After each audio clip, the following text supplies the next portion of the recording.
Disturb disturb होतोय का? आवाज तर येतोय ना सगळ्यांना? मॅडम आवाज क्लिअर आहे तुमचा. Okay okay.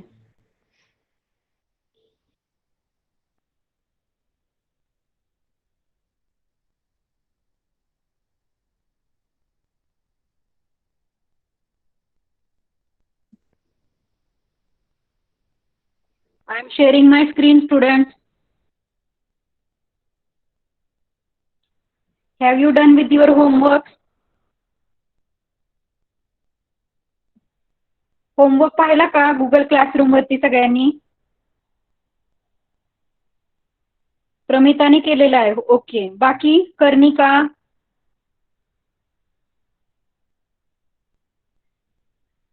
Fifth standard student, Tanmay, Karnika, Aniket,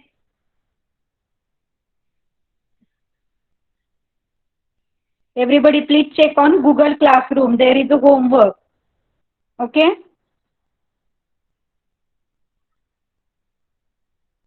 So our home and environment. What we have learned, the types of houses.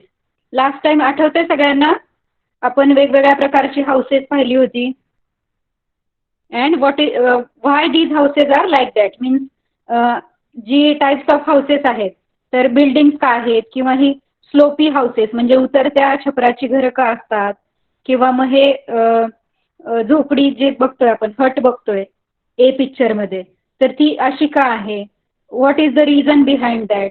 तर त्याचा आपण पाहिला होता. ऍक्च्युली हे सगळे लर्न केलं होतं आपण लास्ट टाइम. आणि ही जी क्वेश्चन आन्सर्स आहेत, what materials are used for building houses किंवा मग compare any two types of houses that you saw and note down the differences. हे सगळं आपण लास्ट टाइम पाहिलं होतं, आठवतंय? सिटी हाऊसेस कोणते आहेत, village houses means rural area and urban area. Rural area means village आणि अर्बन एरिया मीन्स सिटी किंवा टाउन. तर तिथे कोणकोणत्या प्रकारचे हाऊसेस असतात? First 3 pictures A, B, C. These are rural or urban? Tell me. Chat box मध्ये सांगा, urban आहेत की रुरल हाऊसेस आहेत? First 3 houses.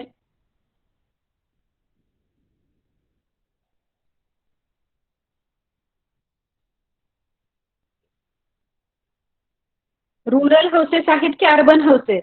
First 3.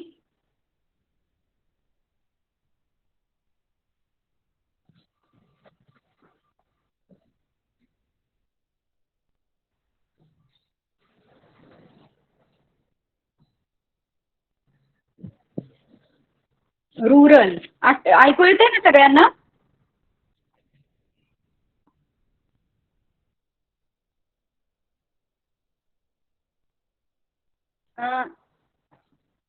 Okay. Rural means village मधले हाऊसेस आणि अर्बन मीन्स सिटी मधले हाऊसेस, जसं की बिल्डिंग हाऊसेस ब्रिक्सने बनवलेली किंवा सिमेंट पासून बनलेले हाऊसेस त्याला बोलतात urban houses.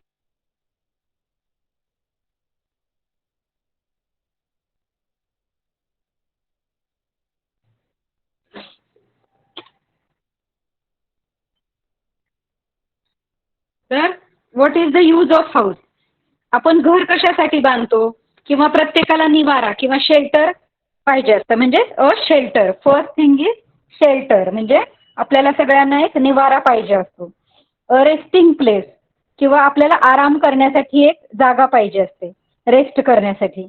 Protection against sun, wind and cold, बाहेर जे ऊन आहे, वारा, पाऊस, थंडी यापासून आपल्याला संरक्षण पाहिजे असतं. त्याच्यासाठी आपल्याला घरात राहणं आवश्यक आहे, त्याच्यासाठी घर पाहिजे. झाडावर किंवा बाहेर तर रोडवर तर नाही राहू शकत ना आपण. तरी आपण पुढे पाहणार आहोत काही लोक जे आहेत ती रोडवर पण तुम्हाला दिसतील, फुटपाथवर किंवा ब्रिजच्या खाली किंवा रस्त्याच्या बाजूला ओपन किंवा ओपन प्लेसमध्ये ते लोक राहतात. तर ते का असं राहतात किंवा त्यांच्यावर वेळ अशी का येते? तर घर किती इम्पॉर्टंट आहे बघा. Shelter is the very important part of our life. Protection from wild animals, wild animal for example आपण जंगलाच्या आजूबाजूला किंवा खेड्यामध्ये राहतोय तर तिथे वाईल्ड ॲनिमल असतात त्यांच्यापासून प्रोटेक्शनसाठी आपल्याला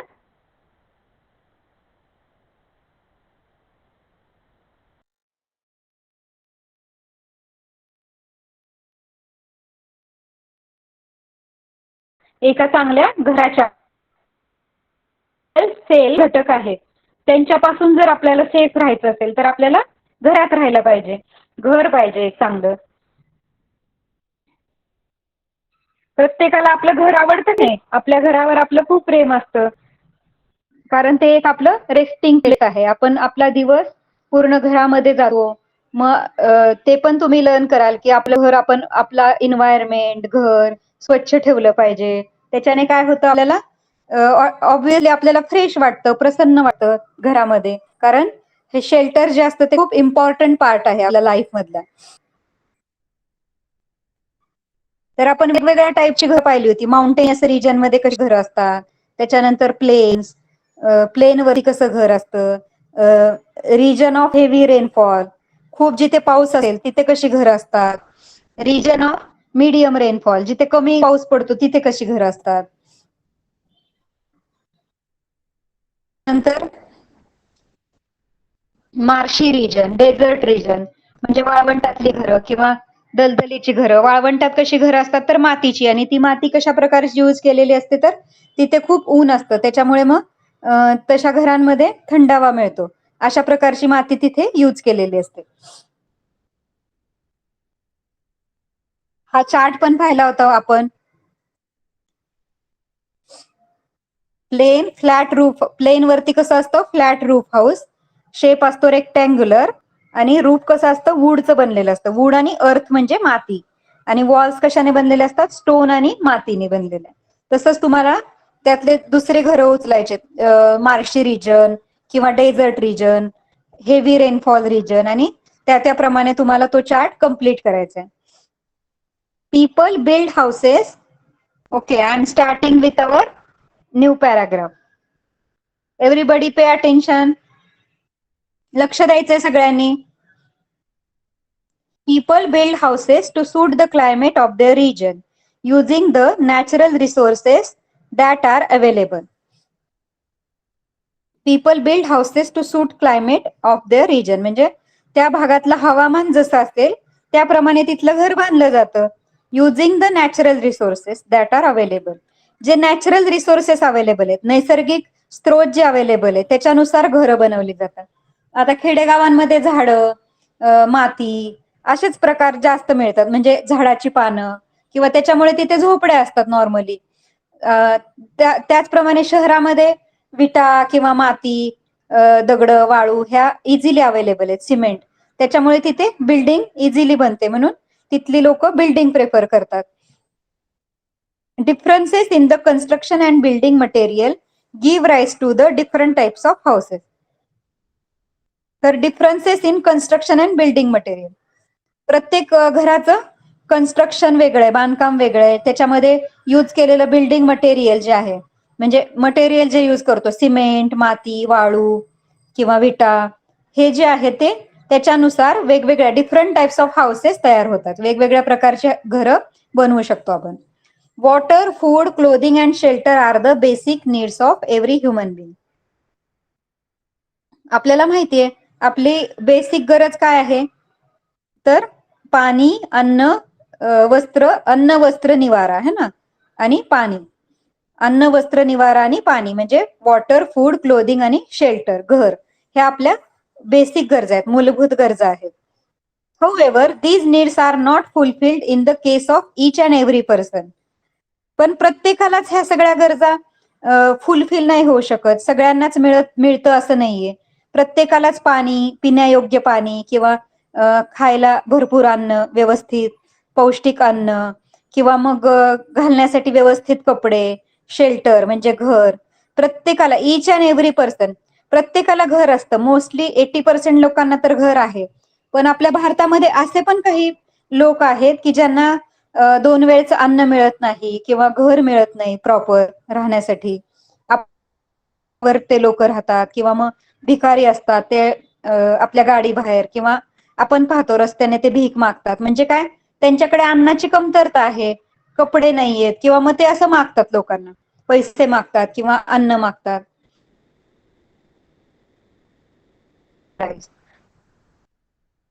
प्रत्येकाची ही जर अन्न, निवारा, घर ह्या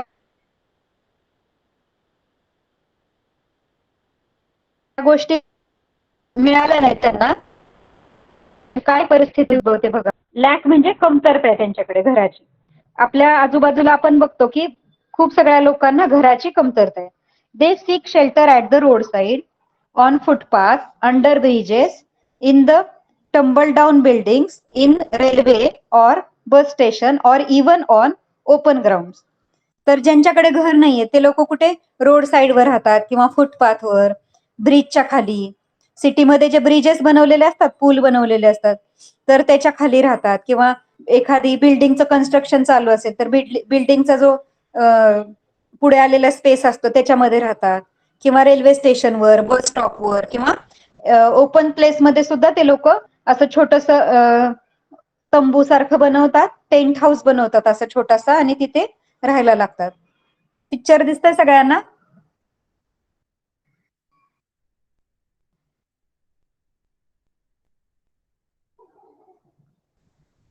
तर हे बेगर जे असतात, म्हणजे भिकारी लोक किंवा गरीब म्हणू शकतो, पुअर पीपल, तर ते असं रोड साईडला किंवा फुटपाथवर राहतात. असं आपण बऱ्याच वेळेला पाहिलं असेल तुम्ही सुद्धा.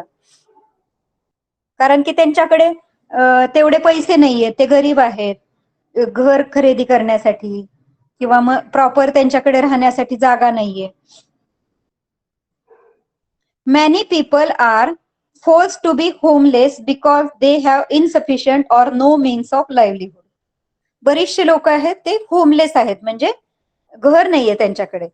Because they have insufficient or no means of livelihood.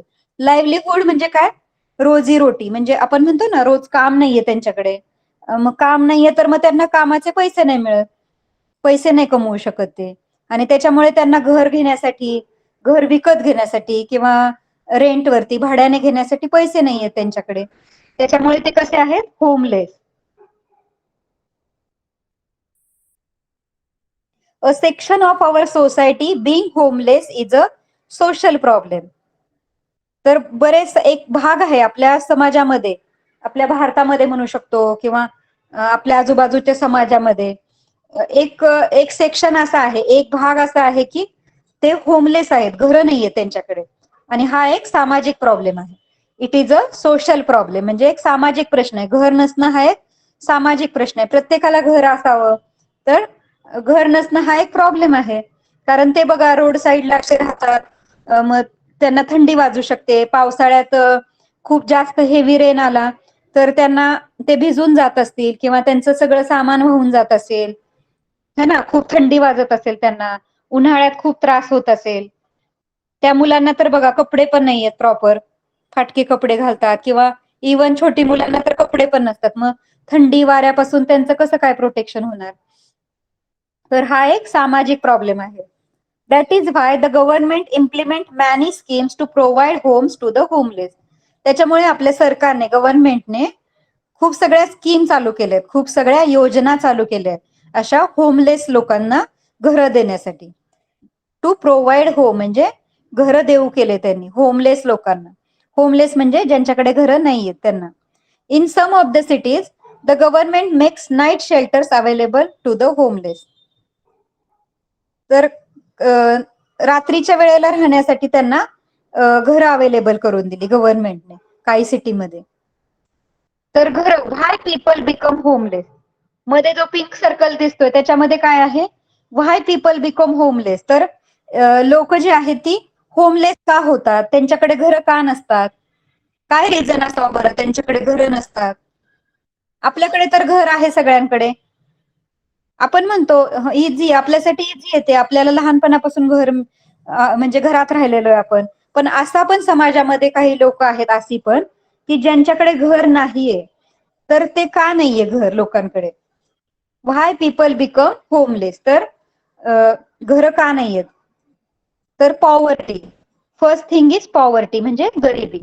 ती लोक गरीब आहेत, त्यांच्याकडे एवढा पैसा नाहीये की ते घर बांधू शकतात किंवा भाड्याने घर घेऊ शकतात. तर त्याचं रिझन काय आहे?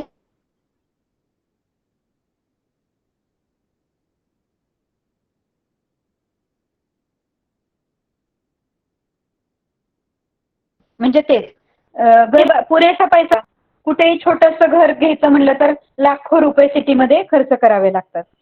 तर घरांची कमतरता आहे, म्हणजे अफोर्डेबल जी घरं आहेत, स्वस्त घरं जी आहेत, परवडण्यासारखी घरं, अफोर्डेबल म्हणजे परवडणारे, तर परवडणाऱ्या घरांची कमतरता आहे. इझिली परवडण्यासारखी घरं लोकांना मिळत नाहीत. घरांच्या किमती आता तर लाखो करोड मध्ये होत आहेत, तर एवढा पैसा नाहीये लोकांकडे. इनॲडेक्वेट इन्कम. इन्कम म्हणजे काय? आपल्याला जी सॅलरी मिळते किंवा जो पैसा मिळतो आपल्याला, तर त्याला बोलतात इन्कम, आपली कमाई. तर इनॲडेक्वेट म्हणजे अपुरी, जी लोकांना पुरत नाही. रोजचे जे खर्च असतात आपले त्याच्यामध्येच त्यांची कमाई निघून जाते. इनॲडेक्वेट म्हणजे इनसफिशियंट, म्हणजे अपुरी कमाई. तर कमी पैसे मिळतात, मग त्यांना रोजचं जे आहे आपल्याला खाण्यापिण्यासाठी पैसे लागतात किंवा अजून आपल्याला काही सामान घ्यायचं असतं, कपडे वगैरे, स्कूलची फीज असते, काहीही असू शकतं रिझन. तर त्याच्यामुळे लोकांना प्रॉपर घर नाही घेऊ शकत लोक. अनएम्प्लॉयमेंट, बेरोजगारी म्हणजे बघा सगळ्याच लोकांना जॉब आहे असं नाहीये. बरेचसे लोक आपल्या देशामध्ये बेरोजगार सुद्धा आहेत, त्यांच्याकडे रोज करण्यासाठी काम नाहीये. तर त्याच्यामुळे काम नाहीये तर पैसा कुठून मिळणार? मग ते घर नाही घेऊ शकत. तर अनएम्प्लॉयमेंट म्हणजे बेरोजगारी. Physical and mental disorders. तर काही लोक जी आहेत ती फिजिकली आणि मेंटली आजारी आहेत, डिसऑर्डर्स आहेत त्यांच्यामध्ये, म्हणजे अपंग.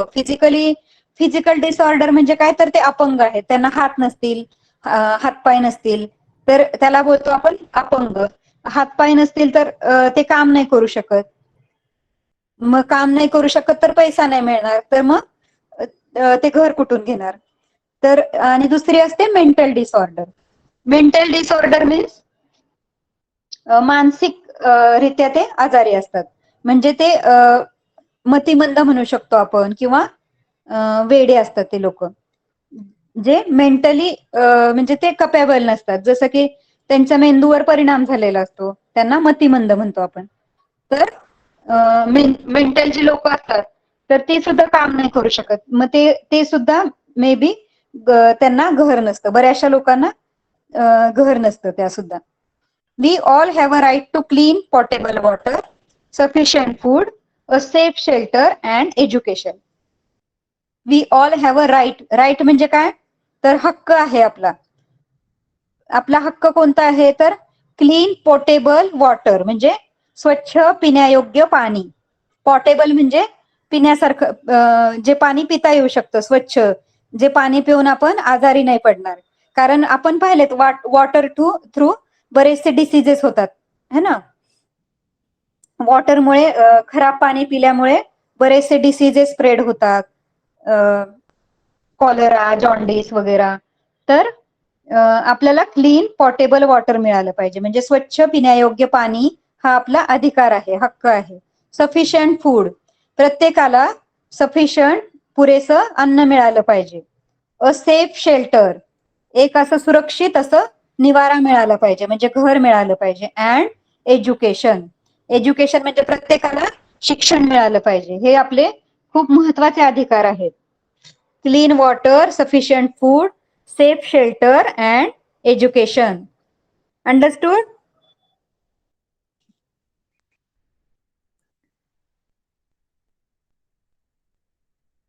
लेसन समजला का? समजतोय सगळ्यांना?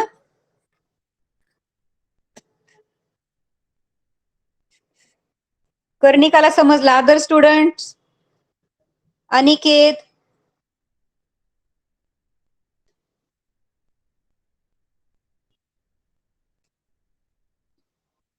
अनिकेत, तन्मय?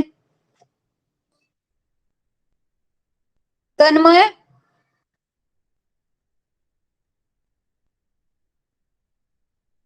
तन्मय दिसत नाहीये मला क्लासमध्ये.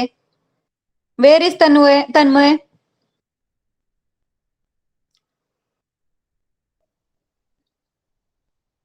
Tanmay Bhopi, are you there?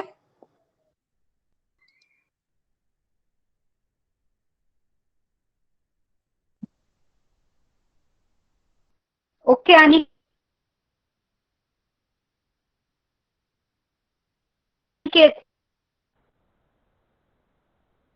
the solution.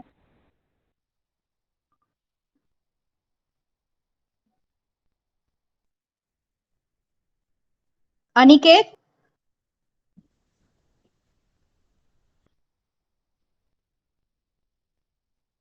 तो पॅराग्राफ रीड करशील का? मराठी बुक आहे का तुझ्याकडे? इंग्लिश मीडियम आहे ना, तर तू रीड कर paragraph.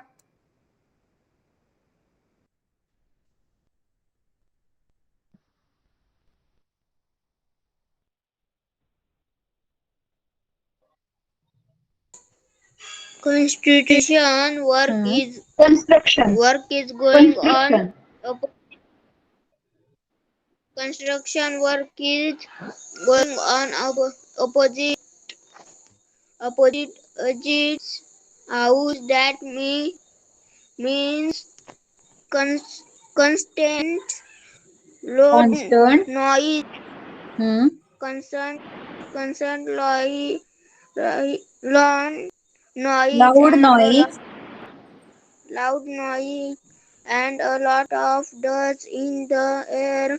Ajit and his family have to suffer this all the time. What can Ajit do to find a way out of this problem? Okay. Fifth standard students, रीडिंगची practice करायची आहे सगळ्यांनी. आपण जेव्हा लेसन बघत असतो, शिकत असतो, त्यावेळेला माझ्यासोबत फिंगर ठेवायचे तुम्ही स्क्रीनवरती, जिथे म्हणजे आपलं रीडिंग चालू असतं. मी जेव्हा रीडिंग करत असते तेव्हा माझ्यासोबत तुम्ही सुद्धा रीड करायचं आहे.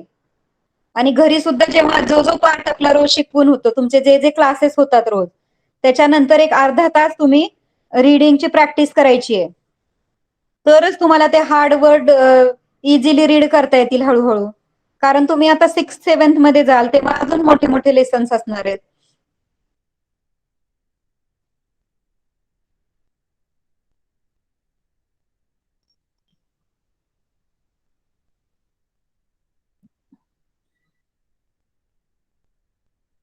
Okay Aniket, good. फक्त हार्ड वर्ड्स रीड करायला शिका. ओके. साची, Yes, teacher. हे हा पार्ट रीड कर next. Yes, teacher.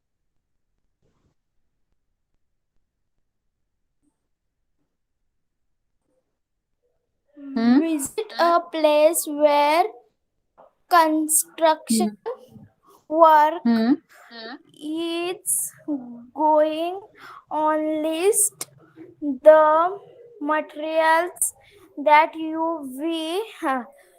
you see there. Obtain. Obtain information about the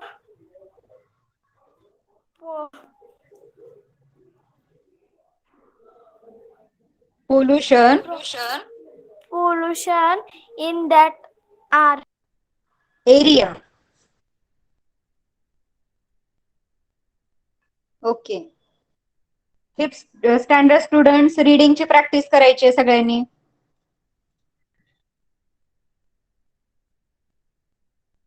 तर आपण परत एकदा थोडंसं रिवाइज करू. तर आपण आज काय काय पाहिलं? तर शेल्टर का इम्पॉर्टंट आहे, घर आपल्याला का आवश्यक आहे, घराची आवश्यकता का आहे, आणि आपण आपल्या आजूबाजूला बरेचसे लोक पाहतो की जे होमलेस आहेत. प्रत्येकालाच घर आहे असं नाहीये. तर ते का होमलेस असतात? तर इथे आपण एक छोटासा चार्ट पाहिला. तर पॉवर्टी असेल, lack of affordable housing, inadequate income, unemployment, physical and mental disorder and natural disaster, ही काही रिझन्स आहेत की ज्याच्यामुळे लोक होमलेस आहेत. म्हणजे गरिबी असेल किंवा बेरोजगारी किंवा काही फिजिकल म्हणजे शारीरिक मानसिक त्यांना आजार असेल, किंवा नॅचरल डिझास्टर राहिलं होतं आपलं. नॅचरल डिझास्टर म्हणजे जेव्हा भूकंप किंवा नदीला पूर येतो, भूकंप येतो, तर एवढी मेहनतीने ते वाहून जातं किंवा भूकंप तुटून जातं. तुम्ही पाहिलं असेल.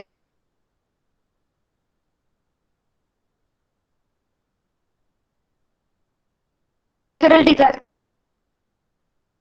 तर अ, तर हे नैसर्गिक आपत्तीमुळे घरं तुटतात, घरं डिस्ट्रॉय होतात. तर अशा वेळेला मग लोक होमलेस होतात त्याच्यामुळे. तुम्ही असं पाहिलं असेल एखाद्या भागामध्ये पूर येऊन जातो, मग तिथली सगळी घरं पाण्याखाली जातात, त्या लोकांचं सामान वगैरे सगळं वाहून जातं.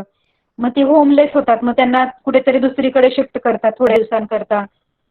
जोपर्यंत ते पुराचं सगळं जो प्रॉब्लेम आहे तो सॉल्व्ह होत नाही तोपर्यंत दुसरीकडे त्यांना शिफ्ट करावं लागतं. मध्ये कोल्हापूरला जेव्हा फ्लड आला होता, म्हणजे पूर आला होता, तेव्हा अशीच सिच्युएशन आपण पाहत होतो न्यूजमध्ये. तर what is the solution? Construction work is going on opposite Ajit house. तर अजितचं जे घर आहे त्या बाजूला कन्स्ट्रक्शन चालू आहे, म्हणजे बांधकाम चालू आहे. That means constant loud noise and lot of dust in the air. सततच सततची एक लाऊड नॉईज म्हणजे आवाज येतोय त्याच्या तो जिथे राहतो तिथे, आणि कंटिन्युअस डस्ट पण येते हवेमध्ये. बांधकामाचं काम चालू आहे तर धूळ येते त्याच्या घरामध्ये. Ajit and his family have to suffer this all the time. तर अजित आणि त्याच्या फॅमिलीला ह्या सगळ्या त्रासातून जावं लागतंय. म्हणजे सारखा आवाज, दिवसभर जोरात आवाज आणि धूळ वगैरे. What can Ajit do to find a way out of this problem? तर याच्यापासून हा प्रॉब्लेम सॉल्व्ह करायला अजितला काय करावं लागेल? तर तो थोड्या दिवसांकरता घर शिफ्ट करू शकतो, दुसरीकडे राहायला जाऊ शकतो, है ना. जोपर्यंत कन्स्ट्रक्शन वर्क चालू आहे तोपर्यंत दुसरीकडे शिफ्ट होऊ शकतो, आणि परत कन्स्ट्रक्शन वर्क कम्प्लीट झाल्यावर परत तो तिथे येऊ शकतो त्याच्या ओल्ड हाऊस मध्ये. ओके, तर इथे एक पिक्चर दिलेलं आहे. याच्यामध्ये आपली प्रोग्रेस दिलेली, आपली ह्युमन बिंगची प्रोग्रेस दिलेली. तर आपल्यामध्ये जसा प्रोग्रेस झाला, जसा इथे झाडावर बसलेला माणूस आपण पाहतो की आदी मानव असा होता, म्हणजे लिएंडर, आपण पाहिलं ना, निअँडरथॅल वगैरे, हे सगळे मॅन पाहिले असतील तुम्ही EVS 2 मध्ये. तर हा आदी मानव झाडावरती राहायचा. मग जसे जसे चेंजेस होत गेले तसा माणसाच्या शरीरामध्ये सुद्धा बदल होत गेले, आणि त्याचं जे शेल्टर आहे ते सुद्धा चेंज होत गेलं. तर नंतर नंतर तो गुहेमध्ये राहू लागला. नंतर तो असं दगड वगैरे तोडून त्याच्यापासून त्यांनी जेव्हा अवजारं तयार केली, स्टोन टूल्स तयार केले, दगडांपासून अवजारं वगैरे तयार केली, तर त्याच्यानंतर तो दगडाने बनवलेल्या गुहेमध्ये राहू लागला. नंतर तो झाडाने बनवलेल्या पाण्याच्या शेजारी तो आपलं हट बनवू लागला. त्याच्यानंतर मोठी हट बनवू लागला. त्याच्यानंतर मातीचं आणि कौलारू घर बनवलं त्याने. त्याच्यानंतर सिमेंट किंवा वाळू पासून घर बनवू लागला, असं छोटस. आणि आता तर सिटीमध्ये बघतो आपण 20 फ्लोअर्सच्या मोठ्या मोठ्या बिल्डिंग्स बनवू लागल्यात. म्हणजे हळूहळू त्याच्या शेल्टर मध्ये कसा चेंज होत गेला. As time past human went on making suitable changes in their shelter. तर जसा जसा टाइम जातोय तसं तसं ह्युमन बिंग्स त्याच्या शेल्टरमध्ये चेंजेस करू लागले.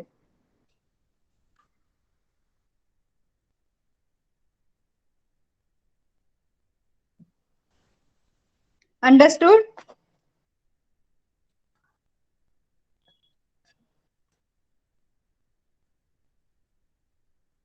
Okay, so please revise the lesson, students, and do your homework also.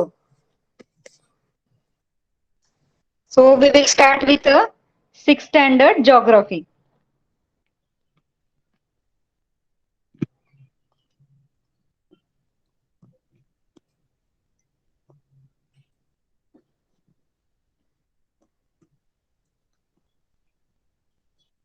Can you see the screen? Pramita,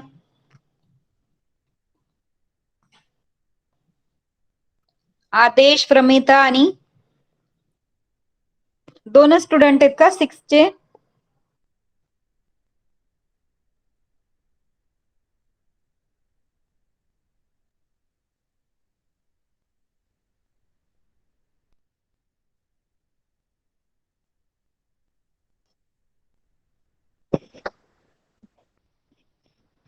okay.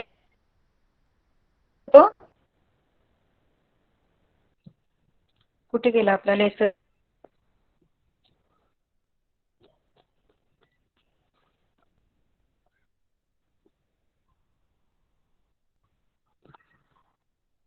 काय प्रॉब्लेम झाला?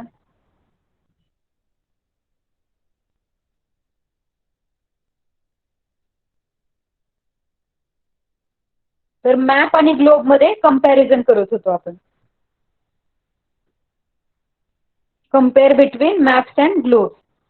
कंपेअरिंग a globe and a map and field with. म्हणजे globe आणि map याच्यामध्ये तुलना करत होतो आपण, कम्पेअर करत होतो. तर आपण लास्ट टाइम पाहिलं होतं की मॅपचे युजेस काय आहेत आणि ग्लोबचे युजेस काय आहेत. आणि याच्यावरती काही क्वेश्चन पण होते, जसं की हा ग्लोब आहे, जो सर्कल असा राऊंड राऊंड फिरतो, तो ग्लोब पाहिला असेल तुम्ही. आणि हा फ्लॅट जो असतो तो मॅप आहे. तर मॅप जो आहे तो 2D असतो, म्हणजे 2 डायमेन्शनल, ज्याला फक्त हाईट आणि विड्थ असते, थिकनेस नसतो. सॉरी, लेंथ आणि हाईट असते, विड्थ नसते, म्हणजे थिकनेस नसतो. आणि ग्लोब जो आहे त्याला हाईट, वेट आणि थिकनेस पण असते. तर तो 3D, जो सरफेस आहे तो 3D असतो. आणि हा 2D असतो, 2 dimensional and 3 dimensional. So which device is flat, which device is spherical, हे पाहिलं होतं आपण. फ्लॅट म्हणजे सपाट, तर मॅप आहे तो फ्लॅट असतो, ग्लोब स्फेरिकल असतो. Which of this device allows you to see entire area of the earth. पूर्ण एकाच वेळेला आपल्याला पूर्ण अर्थचा एरिया पाहायचा असेल तर आपण मॅपचा यूज करतो. आणि पर्टिक्युलर एक रिजन पाहायचा असेल तर फक्त एकच साइड पाहायची असेल त्यावेळेला आपण ग्लोबचा यूज करतो. Which device can be used for studying a particular region. एखाद्या रिजनचा अभ्यास करायचा असेल आपल्याला तर आपल्याला मॅपचा यूज करावा लागतो.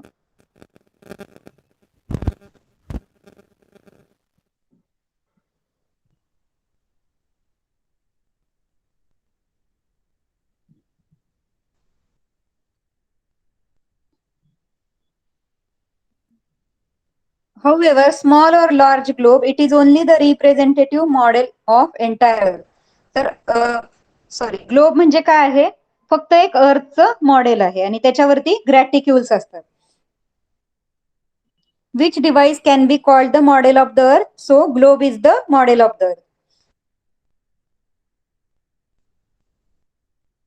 Maps can be used to study the whole world or also region of limited extent. म्हणजे मॅपचा यूज पूर्ण जगाचा आपल्याला एकाच वेळेला स्टडी करायचा आहे, सगळे कॉन्टिनेंट्स कुठे कुठे आहेत पाहायचंय, टोटल किती कॉन्टिनेंट्स आहेत, तर एका फ्लॅट सरफेसवर पाहायचं आहे आणि सगळे ओशन्स वगैरे, तर आपण मॅपचा यूज करतो. आणि पर्टिक्युलर एक रिजन पाहायचा आहे, म्हणजे फक्त आपल्याला इंडियाचा स्टडी करायचा आहे तर आपण इंडियाचा मॅप घेऊ आणि त्याच्यावरती संपूर्ण इंडियात किती स्टेट आहेत, मग त्या इंडियाच्या स्टेटमध्ये सगळे डिस्ट्रिक्ट किती आहेत, छोटे छोटे विलेज कुठे आहेत, माउंटन्स कुठे आहेत, त्यासाठी पण आपल्याला मॅपची आवश्यकता आहे. ग्लोब वरती तो स्टडी होऊ शकत नाही. तर फील्ड व्हिजिट पाहिलं होतं आपण. तर एखाद्या ठिकाणाला भेट देऊन तिथे नोट डाऊन करायचंय की म्हणजे तिथलं क्लायमेट कसं आहे तिथे, आणि ऑब्झर्वेशन्स करायचे. एक क्वेश्चन आयर तयार करायचा आहे. एखाद्या म्हणजे समुद्र किनारी गेला तुम्ही, किंवा एखाद्या छोट्याशा इंडस्ट्रीमध्ये गेला, कारखान्यामध्ये गेला, किंवा bus station, post office, planetarium, तर अशा ठिकाणी जर फिरायला गेला तुम्ही तर एक क्वेश्चन आयर असली पाहिजे, म्हणजे प्रश्नावली असली पाहिजे तुमच्याकडे. आणि तिथे जाऊन तुम्ही त्या सगळ्या क्वेश्चनचे आन्सर्स फाइंड आउट करायचे. आणि त्या ठिकाणचा एखादा स्केच बनवायचा, म्हणजे चित्र काढायचंय. ते ठिकाण कुठे आहे, आपल्या घरापासून किती अंतरावर आहे. एखादे समजा हिल स्टेशन पाहिलं तुम्ही तर त्याचा आकार कसा आहे, किंवा मग तिथलं वेदर कसं आहे, क्लायमेट कसं आहे, तो ग्रीन ग्रास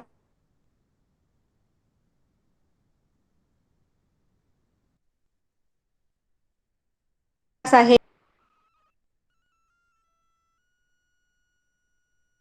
आहे हे तिथले जे म्हणून तुम्ही त्याचे आन्सर फाइंड आउट करायचे.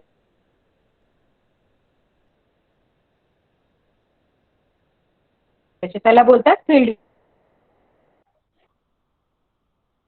हे पाहिलं होतं सुरुवातीला जो बनवलेला ग्रॅटिक्यूल म्हणून यूज केला. आपण जे वृत्त पाहिले, अक्षरवृत्त, कर्कवृत्त, विषुववृत्त, तर हे वृत्त म्हणून त्यांनी त्याचा यूज केला होता.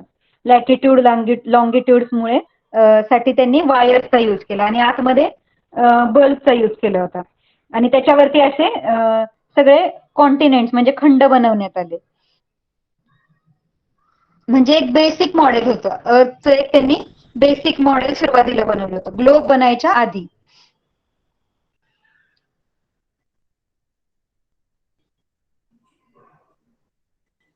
आणि त्या ग्रॅटिक्यूलचा अभ्यास करून मग नंतर मॅप बनवण्यात आले, मॅपचा स्टडी करण्यात आला.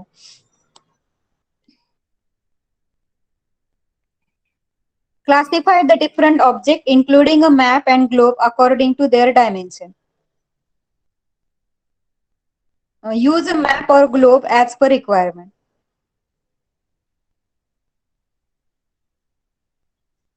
मी तुम्हाला सांगितलं होतं, तर 2 डायमेन्शनल काय असतो, मॅप असतो, आणि 3 डायमेन्शनल ग्लोब असतो. तर इथे क्लासिफिकेशन करायचंय. तुमच्या आजूबाजूला जे ऑब्जेक्ट्स दिसतात तुम्हाला त्याचं क्लासिफिकेशन म्हणजे वर्गीकरण करायचंय की हे फ्लॅट असेल. फॉर एक्झाम्पल तुम्हाला नोटबुक दिसते, तर नोटबुक फ्लॅट म्हणजे नोटबुकचे पेपर्स कसे आहेत, फ्लॅट आहेत, म्हणजे काय आहे ते 2 डायमेन्शनल आहे. ब्लॅकबोर्ड दिसतोय, घरामध्ये जर बोर्ड असेल एखादा तर तो कसा आहे, फ्लॅट आहे, म्हणजेच 2 डायमेन्शनल. पण जर टॉईज असतील किंवा पर्टिक्युलर वस्तू असेल एखादी तर त्याला हाईट, वेट आणि सगळं आहे, म्हणजे काय आहे, तो 3 डायमेन्शनल आहे. तर असं क्लासिफिकेशन करायचंय. जर फ्लॅट सरफेस असेल तर 2 डायमेन्शनल आणि म्हणजे 3 डायमेन्शनल कशाला म्हणू आपण, ज्याला हाईट, वेट, व्हॉल्यूम आणि थिकनेस सगळं आहे त्याला बोलतो 3 डायमेन्शनल. जी वस्तू आपल्याला अशी ठेवलेली दिसते पर्टिक्युलर. Geography museum. तर जिओग्राफीचं एक म्युझियम आहे, ते कुठे बनवलंय बघा. Eartha is the largest operational globe in the world. तर एक मोठंसं म्युझियम आहे आणि तिथे एक मोठा ग्लोब ठेवलेला आहे, त्याचं नाव आहे अर्था. त्या ग्लोबचं नाव आहे Eartha. It is housed at Yarmouth in the state of Maine in the United States of America. तर मैने नावाचं एक स्टेट आहे युएस मध्ये, अमेरिकेमध्ये. तिथे यारमाउथ म्हणून एक हाऊस आहे, म्हणजे म्युझियम आहे. तर त्याच्यामध्ये एक अर्था नावाचं मॉडेल बनवलंय ग्लोबचं. असा एक मोठा ग्लोब बनवण्यात आलाय तिथे. केवढा मोठा आहे तो ग्लोब बघा, खाली आपण उभं राहिलो तर असं वरती बघायला लागते, म्हणजे एवढा मोठा ग्लोब आहे तो. The rotation and revolution speed of this globe is maintain as per that of the अर्थ.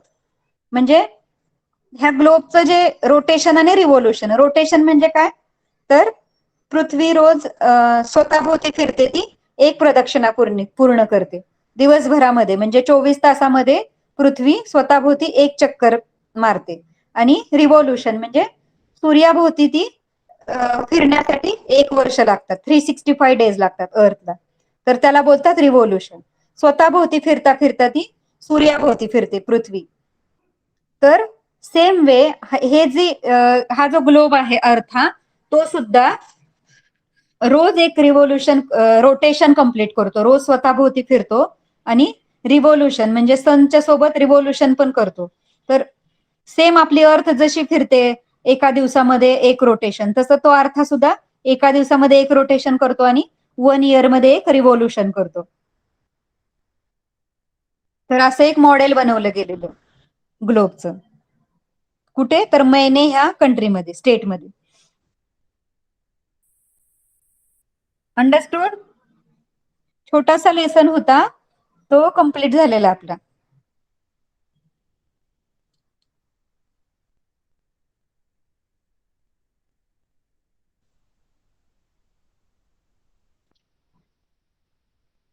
Okay, so what characteristics 2 and 3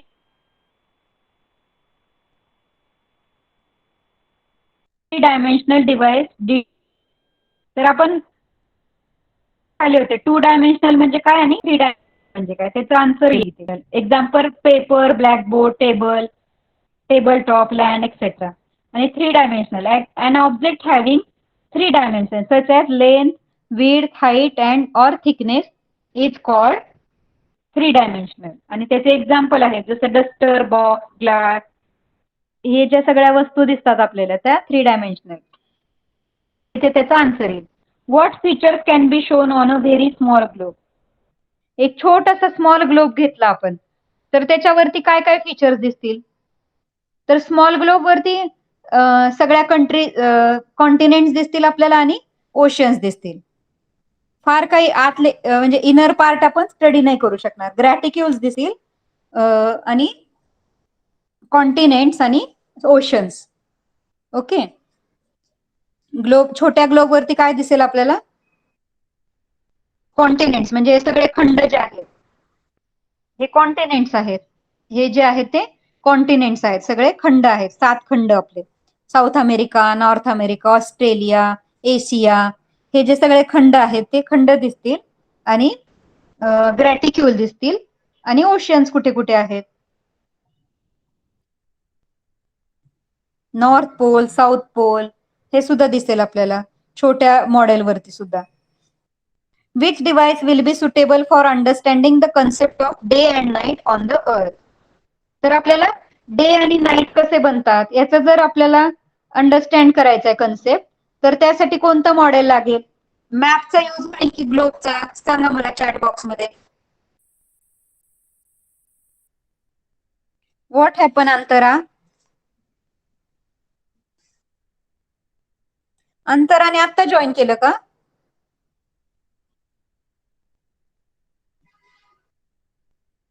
yes, ग्लोबचा use होईल. डे अँड नाईटचा स्टडी करायचा आपल्याला, म्हणजे पृथ्वी स्वतःभोवती कशी फिरते. आपण ग्लोब घेऊ शकतो, म्हणजे तो बॉल जो आहे पृथ्वी गोल तो घेऊ शकतो आणि मध्ये सन ठेवू शकतो है ना. तर सन म्हणून एक ऑब्जेक्ट ठेवला तर आपण असं सांगू शकतो की पृथ्वी स्वतःभोवती कशी फिरते. म्हणजे सनच्या समोर येते पृथ्वी त्यावेळेला दिवस असतो आणि सनचा अपोजिट पार्ट जो असतो ग्लोबचा तिथे रात्र असते. म्हणजे पृथ्वी जी स्वतःभोवती फिरते ते आपण कशामुळे दाखवू शकतो? तर ग्लोबच्या साह्याने दाखवू शकतो. मॅप वरती दाखवू नाही शकणार आपण ती गोष्ट, तर त्याच्यासाठी ग्लोबचा यूज होईल.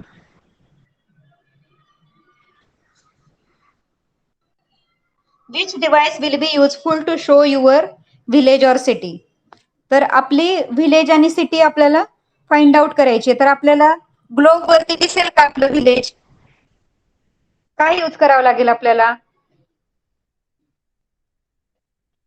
छोटासा पार्ट रिजनचा जेव्हा स्टडी करायचा असतो तेव्हा आपल्याला मॅप आवश्यक आहे, है ना. तर आपण इंटरनेटवर पण सर्च करू शकतो तुमच्या विलेजचा मॅप.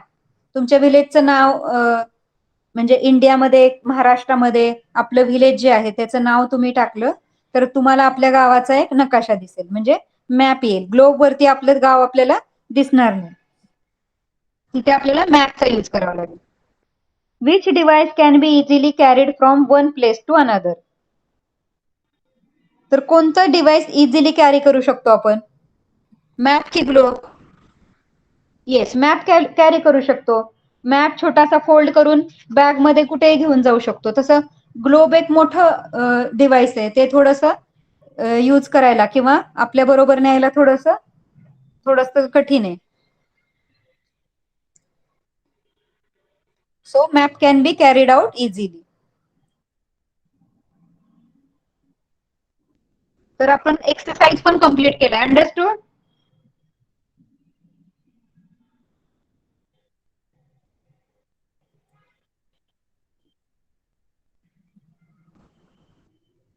ओके.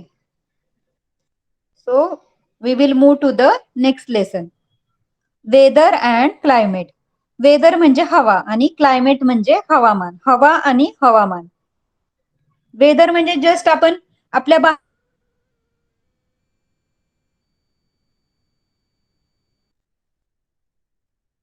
बाहेर होतं यायच्या आधी ह्युमिड असतं म्हणजे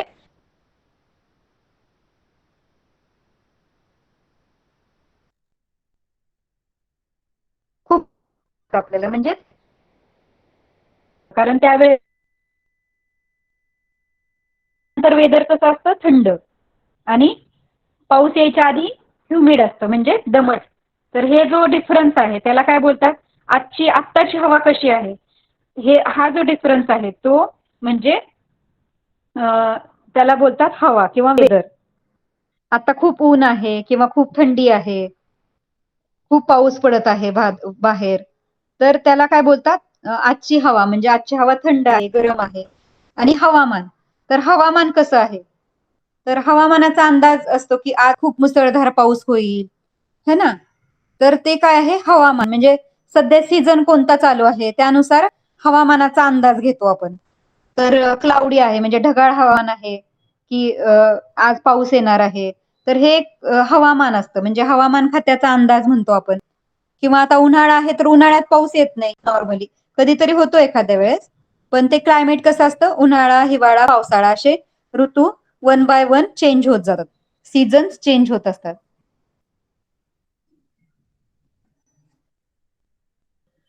तर can you tell the weather conditions of a few places in India are as follows on 10th जून.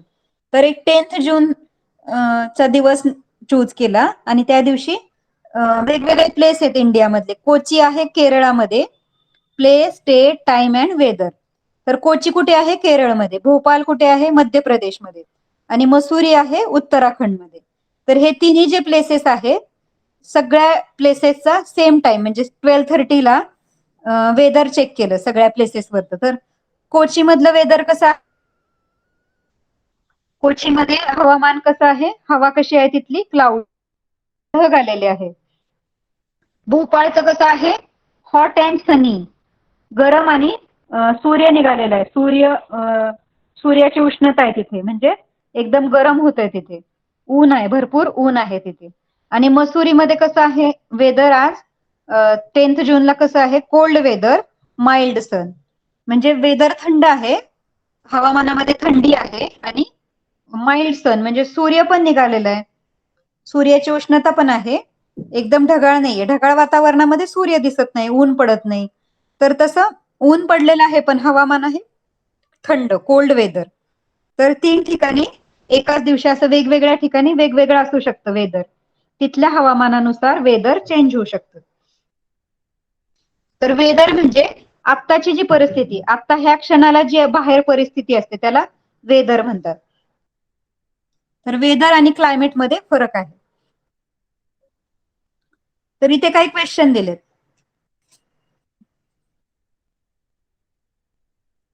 आदेश आहे का क्लासमध्ये, आदेश रीड कर.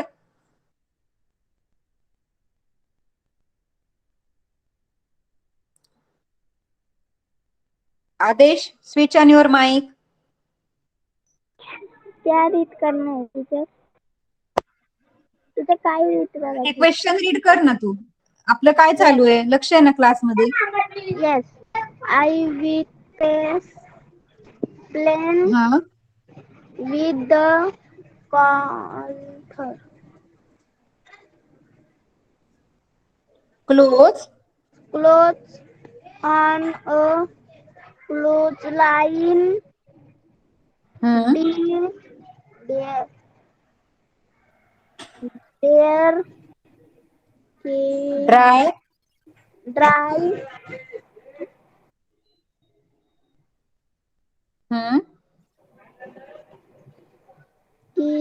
क्विकली. quickly अजून पण तू इम्प्रूव्ह नाही केलं how रीडिंग. आदेश रीडिंग का नाही करत तू how घरी. we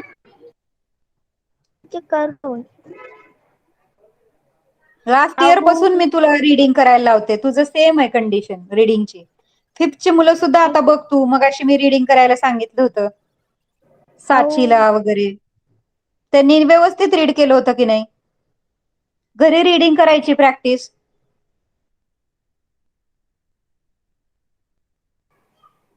how we plan place with their hmm. dry so, dry dry soil slowly, slowly slowly, slowly slowly with the atmosphere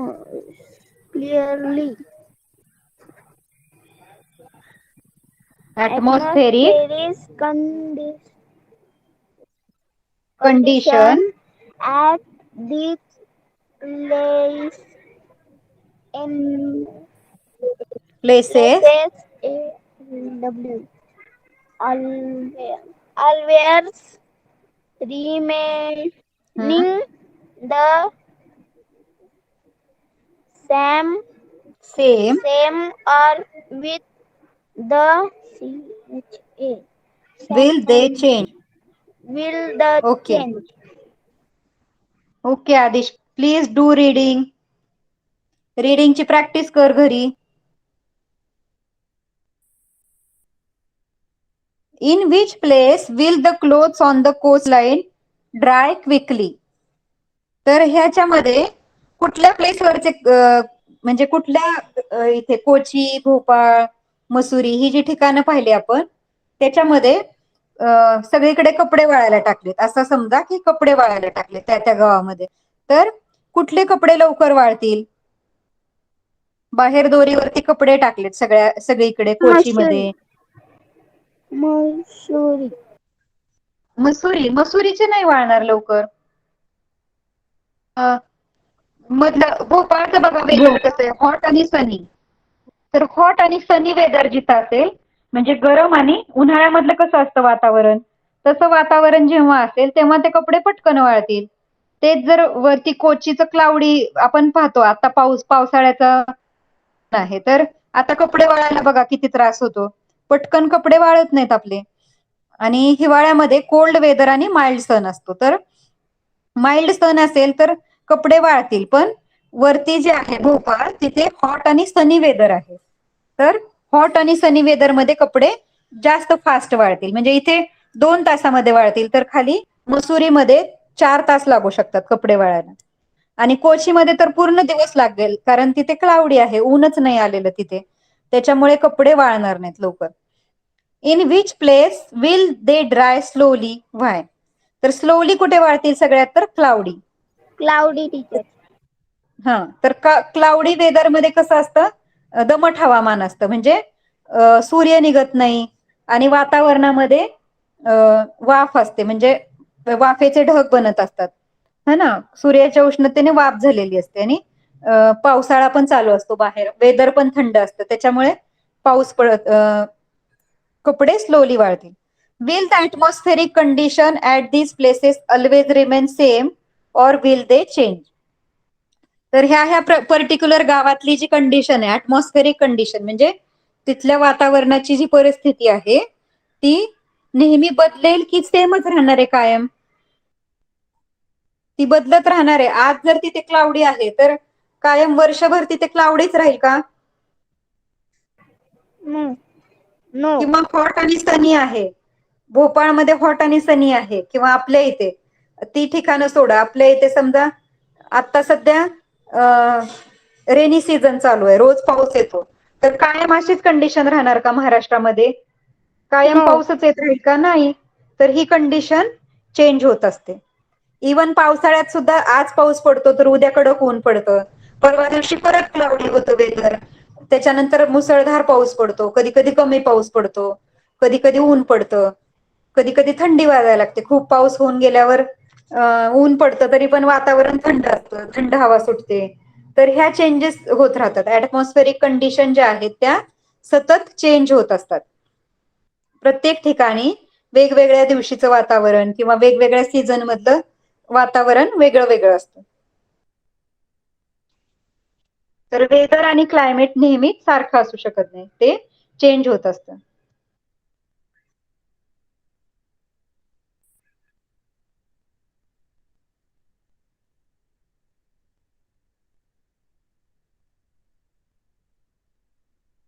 weather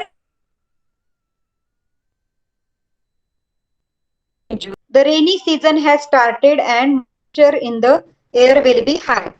तर वेदर कंडिशन पाहिले आपण वेगवेगळ्या ठिकाणच्या 10th जूनच्या. तर कोचीचं वेदर कसं आहे? Cloudy. It means there is sunlight. तिथे सनलाईट खूप कमी किंवा नाही सारखीच आहे, नसल्यासारखीच आहे तिथे. ऊन जे आहे ते नसल्याप्रमाणे. The rainy season has started म्हणजे तिथे पावसाळा सुरू झालाय आणि moisture in the air will be high. तो जो वातावरणातला दमटपणा आहे, मॉइश्चर आहे,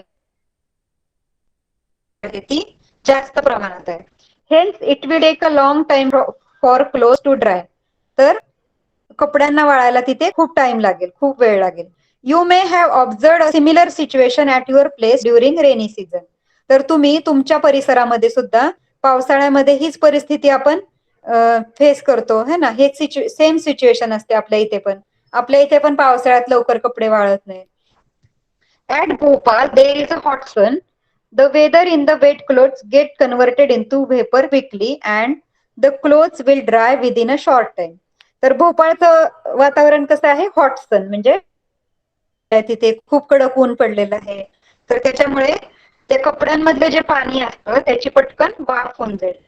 वातावरणातले कपडे वाळायला घातले त्या कपड्यांमधली पाण्याची वाफ होऊन जाईल आणि कपडे पटकन ड्राय होतील शॉर्ट टाइम मध्ये. Mussoorie is located to the north of the tropic of cancer. Mussoorie कुठे आहे? नॉर्थ साइडला आहे, कर्कवृत्ताच्या वरती आहे, म्हणजे ट्रॉपिक ऑफ कॅन्सर. आपण पाहिलं होतं एक इक्वेटर असतो, नंतर ट्रॉपिक ऑफ कॅन्सर, नंतर वरती नॉर्थ पोल, साऊथ पोल. तर ट्रॉपिक ऑफ कॅन्सर वर आहे मसुरी. तर it receives less solar heat. तर ती वर्षभरामध्ये तिथं कमी ऊन पडतं. The air is cool due to its location on the mountain. थंड हवेचं ठिकाण आहे म्हणजे ते पर्वतावरती आहे, डोंगरावरती. त्यामुळे तिथलं वातावरण नेहमी थंड असतं. त्याच्यामुळे clothes take longer to dry here because of the medium heat and cool air. तर मसुरीमध्ये कपडे वाळण्यासाठी जास्त वेळ लागेल कारण तिथे वातावरणामध्ये कमी हीट आणि थंड हवा असते. Factors like heat, moisture and wind influence the time taken by the clothes to dry. तर वातावरणामधलं जसं जसं सिच्युएशन असते, जशी परिस्थिती असते वातावरणाची, मॉइश्चर जसं जसं असतं म्हणजे दमटपणा जसा असतो वातावरणामध्ये, तर त्याचा इफेक्ट कपडे वाळण्यावरती होतो. However these condition keep on changing. पण ह्या ज्या कंडिशन आहेत त्या चेंज होत राहतात, प्रत्येक ठिकाणचं हवामान बदलत राहतं. We always experience such changes. आपण सुद्धा आपल्या वातावरणामध्ये, महाराष्ट्रामध्ये राहतो आपण, मग आपल्या वातावरणामध्ये सुद्धा आपण चेंजेस बघत असतो रोज. कधी जास्त ऊन पडतं तर कधी अचानक पाऊस येतो. पावसाळ्यामध्ये पाऊस येतो, नंतर मग विंटर सीझन येतो, नंतर उन्हाळा येतो, समर सीझन येतो. तर त्याप्रमाणे वातावरणामध्ये चेंजेस होत राहतात. Understood?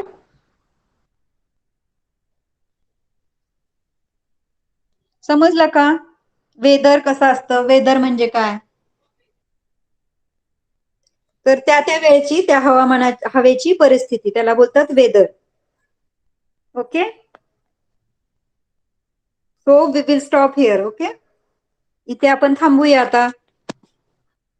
And complete your homework everybody. Bye everyone. Okay, welcome. Bye, teacher. Bye.